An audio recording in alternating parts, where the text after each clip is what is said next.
Hello everybody, I hope you're all having a wonderful day. Today I'm going to be rating all the mascaras that I tested out during the past year. I kind of look forward to this video at the end of every year. I like to review mascaras a great deal. It's one of my favorite makeup products, and I do have a goal of reviewing one mascara per month, and I usually put up a short reviewing the mascara on like the third or fourth Monday of every month, and I hashtag it Mascara Monday so that you can, just in case you're looking for more of those reviews. But here are all 12 of the mascaras that I have been testing this year. So I'm gonna quick go through them and rate them, see which ones were the worst and which ones were the best. Now, mascara, I think almost more than anything, well, maybe foundation more so, but mascara is one of those makeup products that is so incredibly personal, not just in taste, but also in just, there's just a huge variety of lashes that people have. So mascara is gonna work differently on everybody. So I always welcome everyone's experiences for these different mascaras down in the comments. Please make sure and share, especially if you have a different opinion than me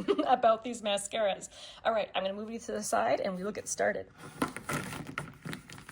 Let's start off with one that I really am not sure how I'm gonna rate this, because I think this is a really good mascara. It's just not my normal type of mascara. This is the classic Covergirl Clump Crusher. One of the things I really like about it is the wand. There's something about this one, it really does not allow clumps. It actually lives up to its claims. Like, this is one of the, not a lot of mascaras do that, actually, and this one is, if you really do not want your lashes to clump together, I recommend this mascara. Plus, it's really, really dry, which actually was quite nice.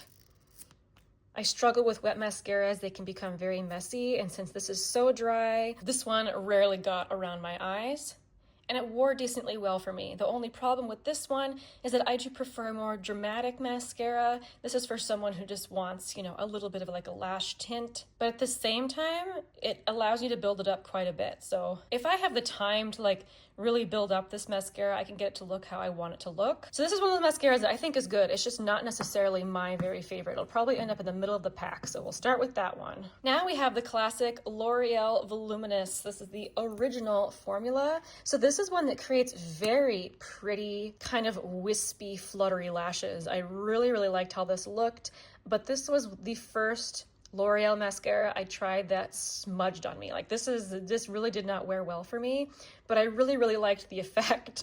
So, how am I gonna rate this? Better or worse than the Covergirl? I guess I'm gonna say at the moment better, because I really love the effect of it. Here's one from Thrive Causemetics. So this is their Liquid Lash Volumizer. So they came out with this recently. I was so excited to try it because their original mascara was such a hit. However, this one was not. I really don't care for this mascara. It did very little for me.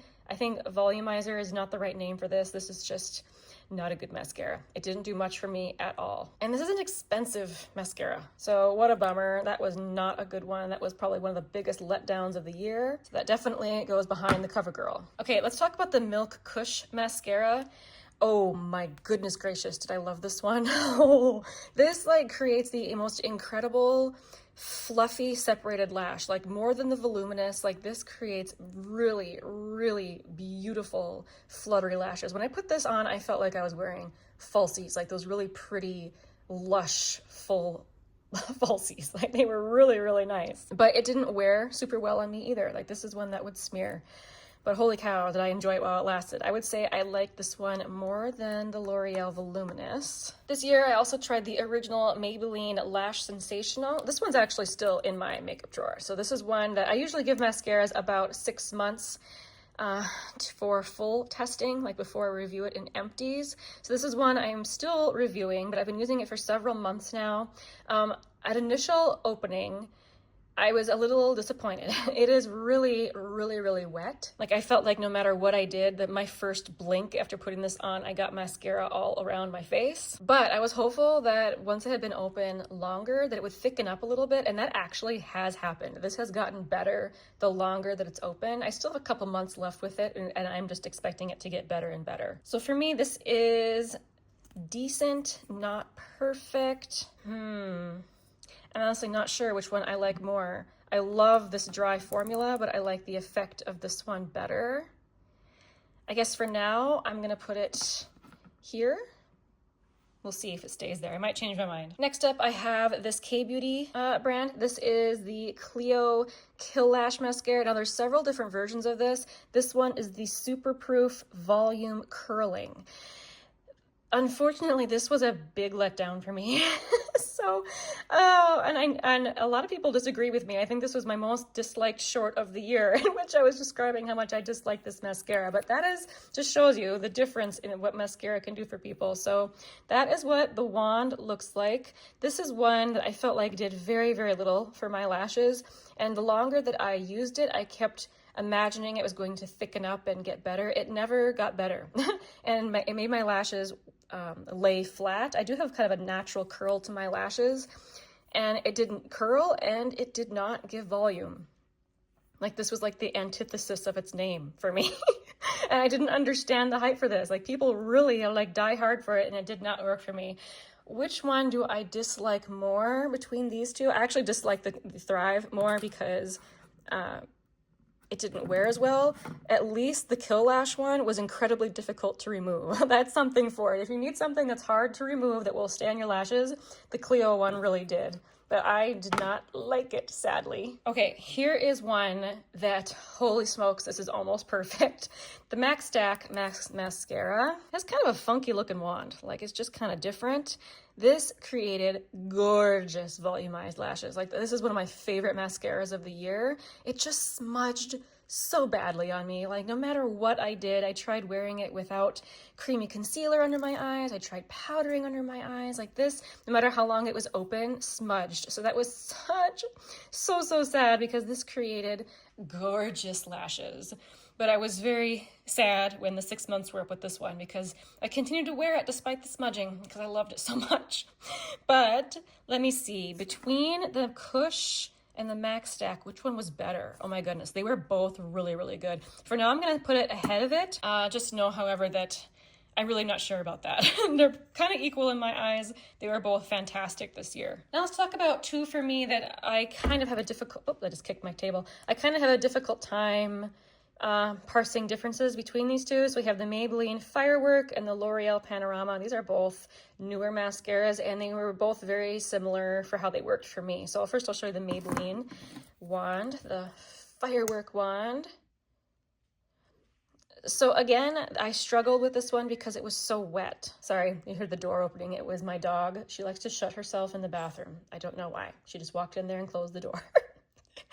Anyway, yes, it gave beautiful dramatic lashes that I really liked, but it was just, it stayed so wet. This one is actually still in my currently using rotation as well. I mean, it still hasn't thickened up much, but I do like it. So let me see, I would put it probably behind, no, maybe here, perhaps.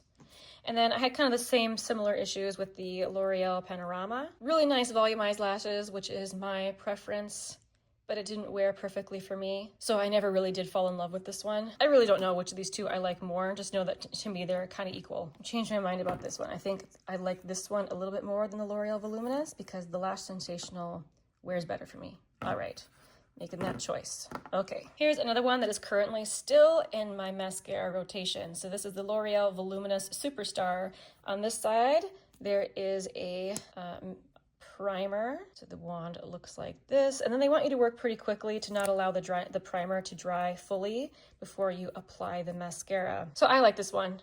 I call this one like an everything mascara because it lengthens, it volumizes, it separates. Like this, it's not like a specialized mascara. It's a good mascara. Like it did not knock my top favorites out, but I still have been very much enjoying it. And I like it better than these. So I think I'm gonna put it behind the Kush. Yeah, I think so. Okay, so this is the one that I'm currently testing for the month of December. And I haven't even put up my review for this yet. So you're getting like a little preview of the short I'm gonna put up later. So this is the Tartelette XL tubing mascara.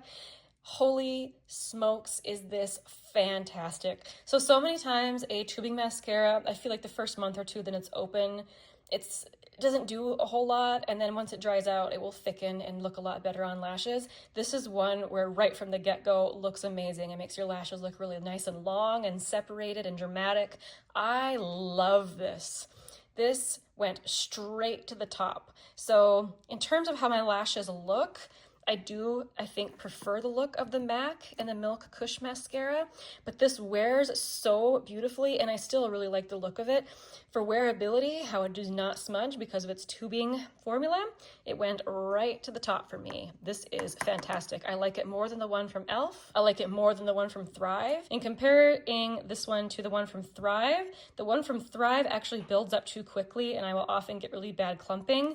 This one does not do that, so that's why I like it better than Thrive. I'm still on the fence on which one I like more, the Cali Ray or this one. So that should tell you how much I like this because the Cali Ray is one of my top 2 mascaras. So this is a fantastic mascara. Okay, one more mascara, and this was a fantastic mascara. So this is the Maybelline Sky High. This is definitely still my favorite Maybelline mascara that I have ever tried. It separates, it super elongates, it wears really, really well. And it's not just a lengthening mascara. I thought it gave me really nice volume as well. So my goodness, this was definitely in the top of the year. Which do I like better? Probably the Tarte one for ease of removability, but they are both very, very good mascaras. Okay, let's scooch these over a little bit so we can see this a little bit better. My goodness, this really came and surprised me. I thought for sure the Maybelline Sky High was going to be the mascara of the year for me. But wow, do I love that. All right, so there is my mascara rating of the mascaras I tried this year. Did any of these knock top spots off my list? Not necessarily. I still really love the L'Oreal Lash Paradise. I don't think any of these topped that one. This is definitely competing with my Cali Ray though. So I will have to update you on that once I wear it longer and compare them. So please make sure and share down in the comments all of your experiences with these mascaras. And if you have a particular mascara you would like me to review, make sure and leave that down in the comments as well. Turn this over so you can see what it is.